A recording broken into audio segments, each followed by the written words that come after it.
Welcome back to Villa Famiglia, everybody. It is week 53, and we have a ton of progress here, right? We've got exterior insulation completed for the most part, probably 98% done. Siding's going on.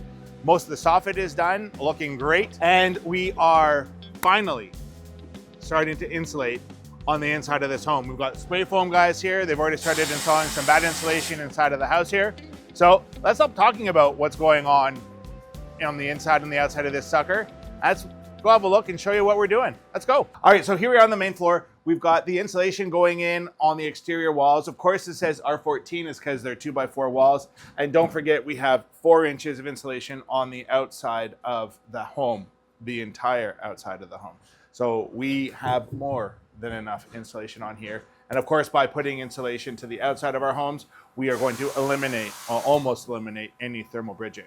Right? Thermal bridging is heat or cold coming from the outside to the inside through the stud. Frank's busy texting somebody, probably posting something on Slack for the team so that they're smarter. One of the things that we caught, I was here last night actually, one of the things that we caught, and it happens all the time as you're starting to frame and whatever else, the lights were between studs where drywall is going to go eventually. So we just got to relocate the string lights this morning because we are getting ready to spray foam. They're literally mixing the batter, so to speak, outside in the truck right now. We're going to go upstairs right now and just check out to see what that spray foam prep looks like. So let's go have a look at that. Okay, so here we are upstairs, and you can see we've got plastic all over the floors up here. Now, it is really important, and this is one of the coaching pieces that I gave to the PM and the project manager and the project coordinator last night when I was here, is whenever you see somebody with a spray gun in their hand, what they are doing is effectively atomizing the product that is coming out that nozzle. And so if something isn't protected, that product is gonna get on top of it, right? So if you have anything, like if you see a painter with a spray gun, anything that is not protected is going to get a light dusting of that paint, because that's just what happens. So don't be afraid to be a jerk as a contractor or as a client if you're worried about something getting damaged by spray. In fact, many times people have had their cars get painted when people are using spray guns to paint the outside of homes and there's a bit of a breeze. So if it's breezy and you see your neighbors painting their home, move your car down the street, get away, because you might otherwise get an unwanted coat of paint. So nonetheless, we've got plastic on the floor because of course we want to be able to glue our hardwood floor down onto here. We've got plastic stapled and protecting all of the windows so that once these guys are done, our windows don't have a coat of spray foam on them. Probably by the end of the week, I think all of the insulation will be done, and we should be starting loading drywall in here next week.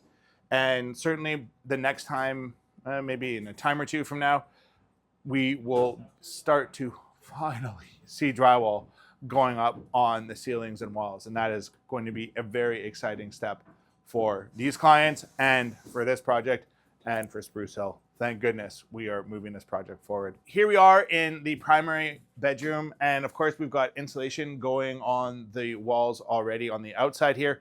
Kyle just made mention of the fact that it is so much quieter in here already. And yes, that it is crazy the difference it makes once you start to add insulation to walls. It really makes a big difference. Now, one of the things that I noticed when I was here yesterday is that these guys didn't put any insulation down here.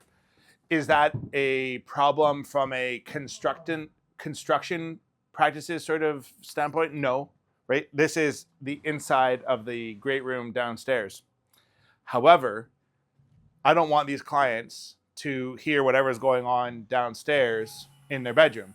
So we're going to have the insulators fill this area up with insulation so that we maximize any sort of soundproofing that we possibly can in this wall assembly. And it turns out, I mean, Roxol, I did a deep dive on this sometime last year. It turns out there's actually not a lot of difference between Roxol Safe and Sound and fiberglass insulation when it comes to soundproofing. I didn't believe it. I couldn't believe it. I wouldn't believe it. But I mean, sometimes when I get obsessed about something, I go down the rabbit hole. And yeah, it turns out that You just want to fill this stud space with something so that noise isn't coming through, whether or not it's rock sole or bad insulation, doesn't matter. And of course, this is bad insulation, not fiberglass. We don't use fiberglass really anymore because that stuff is itchy as a MFer. Okay, so here we are outside. We've got siding going on, which is looking fantastic. Our friends from Coastal Exteriors are doing a great job for us, as they always do. And so we've got siding going on, and of course this siding is installed on top of 4 inches of insulation, right? That 4 inches of insulation looks like that gray stuff on the chimney over there, Kyle. That's the outboarded insulation for reference, right? One of the things that is so important is getting multiple eyes on site on a weekly basis. And the reason being is, like, if you're a project manager on any particular project, you're gonna kind of get blinders on and start to miss things. And so that's why I think it's so important to hire a contractor that has multiple project managers and has a little bit of depth to them. Because if you have those multiple sets of eyes coming on site to make sure things are as they should be, you're not gonna have as many issues in the long run. And so when I was here last night, for example, it looks like they've already replaced it. But that hose bib there was, the handle was completely torqued over. That's impressive. But nonetheless, that has already been replaced. So thumbs up Pardeep for getting that fixed so quick. Because literally 15, 16 hours ago, that hose bib was screwed up. So already fixed. That's what happens when you hire Sprucehill and you got the Sprucehill pros on site. They get done.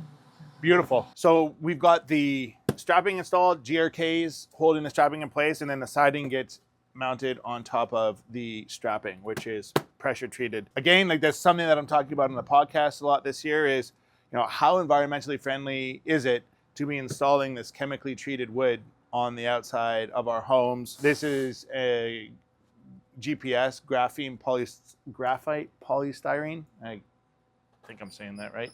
Anyways, you know, more oil-based product, not exactly recyclable, I don't think, in the future. And then you've got the Tyvek behind there. So is this wall assembly energy efficient for this home? Yes. Is it carbon efficient? We're going to talk about that on the podcast this year, because my hypothesis is that this is more carbon damaging to our environment than the way that we used to build homes 50 years ago. So we'll talk more about that. So one of the other things that I noticed when I was here on site is that this donut for the wall sconce that's going to go here in the future, it's looking a little bit skew. So it looks to me like it's kind of on the wall this way a little bit. And it also looks like it's not parallel with the plane of the wall as well. And it's probably because this piece of strapping here is doing something funky or whatever else. We want to make sure that it looks really good. So I definitely want to get that sort of thing cleaned up and made to look awesome. And again, like, that is the difference between hiring a company like Sprucehill and many of our competitors out there. It's these tiny little details, right? These little details inside and outside of the home. That is the difference between a home that feels and looks fantastic and a home that looks like nobody cared about what they were doing when they were on site. Sprucehill cares. Here's a detail for the garage. So we've got horizontal siding here, and then we've got sidewall shingle detailing on the gable end, right? So it's kind of boring when you have it just be one consistent siding the whole way through. Adding a different texture to your gable end really can make a big difference to the architectural appeal of the home. This is a detail that's just been done for decades and decades. And I think, like, for me, I really like doing work that I think is going to stand the test of time. And in Erik land anyways, work that's going to stand the test of time is work that's timeless, details that are timeless. This is a timeless detail. I think it looks great. This is going to get painted probably like a lighter gray. That's going to get dark gray. I don't remember, or vice versa. We'll see what it looks like once it gets painted. But this is not painted. This is the primed hardy product right out the factory. It will look different when this house is done. Okay, so we are in the garage. It is insulated in the walls, looking good. We are going to be spray foaming the attic today, hence why the truck is sitting outside on the street, getting fired up and ready to go. Huge garage, absolutely massive. And again, this is going to be a great place for them to work on their vehicles. One of the kids is a mechanic. He actually works at the shop that I've been taking my vehicles to for the last, how old am I, Kyle? 49? Holy smokes, 33 years. 33 years of going to Peter K. Automotive in North Vancouver. Great people there. Honest as the day is long. So there's a shameless plug for my friend Ken down at PK Automotive. If you need to get your car fixed, go see Ken at Peter K. There's really not a lot more to talk about in here other than that we are ready for installation now. I've talked about it in previous videos. I want to talk about it one more time before the installation goes in. And that we did the same detailing in the garage that we've done in the home as well. And so at the end of the trusses here, you can see that there's some poly in the ends here. And you can see this black goopy shit around the outside. That black goopy shit is called Acoustic Seal. And it is miserable, miserable, miserable product. It is the worst stuff in the world to work with, because if you get just the smallest little bit on your clothes, it spreads forever. It's like if you ever had a pen leak on you, my ink just goes forever. Same deal with Acoustic Seal. It just goes forever, and you don't get it out. So nonetheless, the reason why it's great is it never gets hard. So it always stays pliable. And one of the issues that can happen with spray foam is that it can contract a little bit over time.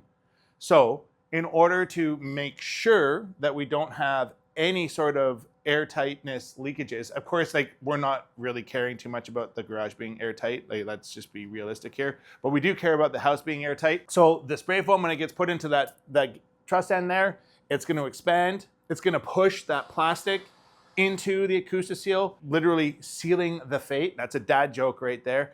Sealing the fate of that truss end and making it nice and airtight. It's going to be sealed, and it will stay sealed, because even if the styrofoam spray foam contracts over time, that will keep it airtight forever. That's a wrap on today, everybody. Thank you so much for taking the time to watch our content. We really appreciate it. Don't forget to like and subscribe. In the meantime, if you have a home that you've been dreaming about renovating, we would love to be your partner in success.